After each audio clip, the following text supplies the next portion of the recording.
nhà cái đó trồng đoan à thì thì là nói bên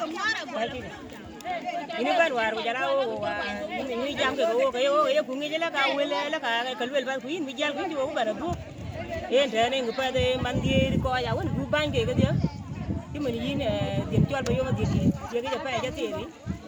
jala en din chol ba ki ya ko lo do dia dan malle en mu nya ni ran wari ki ko bin ban pinyang le tan yen chale war ko yan cha ban le ya wal wele nen ka ya le ran awon kum mo ndu ko ba mình tin chắc gà mà chi ai đó là cho mình nhà đi một tí nữa phải làm bari